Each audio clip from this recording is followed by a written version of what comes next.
रंगों का त्योहार होली पूरे शहर में धूमधाम से मनाया जा रहा था। गलियों में गुलाल उड़ रहा था, ढोल की थाप पर लोग नाच रहे थे और चारों तरफ हंसी ठिठोली का माहौल था। एसपी माधुरी वर्मा भी इस उत्सव में शामिल थीं। उन्होंने अपनी खाकी वर्दी उतारकर एक साधारण गुलाबी सूट पहन लिया था और अपने सरकारी आवास के बाहर कुछ स्थानीय महिलाओं और बच्चों के साथ होली खेल रही थीं। उनकी आंखों में खुशी थी, लेकिन भीतर वही सख्ती और ईमानदारी जिसके लिए पूरा जिला उन्हें जानता था। तभी वहां थाने का एक दरोगा रणवीर सिंह शराब के नशे में झूमता हुआ आया। रणवीर अपनी दबंगई और महिलाओं के प्रति गलत व्यवहार के लिए कुख्यात था, लेकिन अब तक उस पर कोई ठोस कार्रवाई नहीं हुई थी। उसने दूर से माधुरी को देखा, लेकिन सादे कपड़ों में होने की वजह से उसे पहचान नहीं सका। रणवीर मुस्कुराया और अपने कुछ साथियों से बोला, देखो यार, कितनी खूबसूरत लग रही है। जरा होली की मस्ती में इन्हें भी रंग दिया जाए। वह नशे में लड़खड़ाते हुए माधुरी के पास आया और जबरदस्ती उनके गालों पर रंग लगाने के लिए हाथ बढ़ाया। लेकिन जैसे ही उसका हाथ आगे बढ़ा, एक जोरदार झटके के साथ माधुरी ने उसकी कलाई पकड़ ली। आयरन लेडी का जवाब माधुरी की पकड़ इतनी मजबूत थी कि रणवीर का नशा एक ही पल में उतर गया। उसने घबराकर पीछे हटने की कोशिश की, लेकिन तब तक माधुरी की आवाज गूंज उठी, दरोगा रणवीर, लगता है होली के नशे में भूल गए हो कि कानून के हाथ बहुत लंबे होते हैं। अब तक वहां मौजूद लोगों की नजरें इस तरफ मुड़ चुकी थीं। माधुरी ने रणवीर का हाथ झटक दिया और पूरी ताकत से उसे एक थप्पड़ जड़ दिया।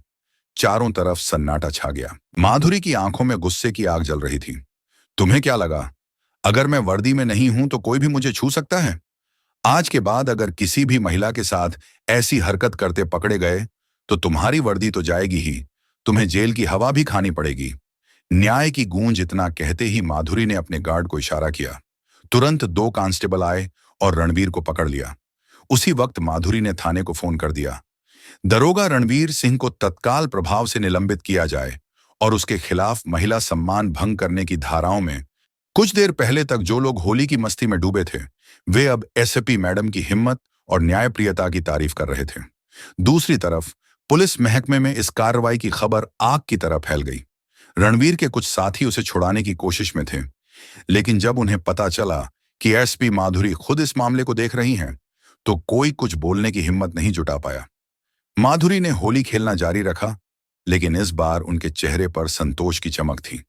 उन्होंने न सिर्फ अपनी बल्कि हर उस महिला की इज्जत बचाई थी। कुछ घंटे बाद ही माधुरी के पास एक स्थानीय विधायक का फोन आया। मैडम, होली के दिन इतनी सख्ती क्यों? रणवीर हमारा खास आदमी है, उसे जाने दीजिए। आखिर होली के मौके पर थोड़ा मजाक तो चलता ही है।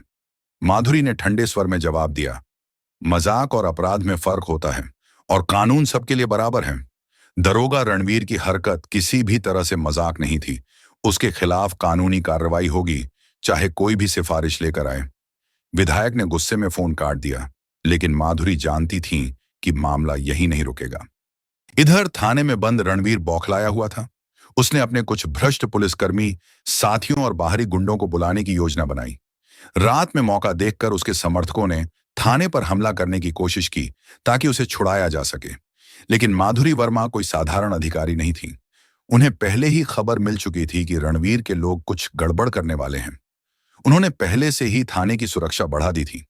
जैसे ही गुंडे थाने के बाहर पहुंचे, पुलिस ने उन्हें घेर लिया और सभी को गिरफ्तार कर लिया गया। अब मामला और भी गंभीर हो गया था। माधुरी ने साफ कर दिया कि रणवीर पर सिर्फ महिला असम्मान का ही नहीं, बल्कि कानून व्यवस्था बिगाड़ने का भी मामला दर्ज होगा। रणवीर का अंत इस बार मामला सीधे राज्य मुख्यालय तक पहुंचा। मीडिया में भी खबर फैल गई कि एक भ्रष्ट दरोगा ने न सिर्फ अपने वरिष्ठ अधिकारी से बदसलूकी की, बल्कि जेल से भागने की साजिश भी की। मुख्यमंत्री तक बात पहुंची और उन्होंने तुरंत आदेश दिया कि रणवीर सिंह को पुलिस सेवा से बर्खास्त कर दिया जाए और उसके खिलाफ कड़ी कार्रवाई की जाए। 1 हफ्ते के भीतर ही रणवीर पर लगे सभी आरोपों की जांच पूरी हो गई और उसे न केवल नौकरी से निकाल दिया गया, बल्कि अदालत में भी उसके खिलाफ केस चला। इस घटना के बाद पूरे पुलिस महकमे में एक नई लहर दौड़ गई। भ्रष्ट अधिकारियों को यह समझ में आ गया कि अब ईमानदार अधिकारियों के सामने उनकी नहीं चलेगी। दूसरी ओर शहर की जनता ने एसपी माधुरी वर्मा की जमकर सराहना की। होली का त्योहार बीत चुका था, लेकिन इस बार केवल गुलाल ही नहीं उड़ा था, बल्कि न्याय का रंग भी पूरी ताकत से चमक उठा था।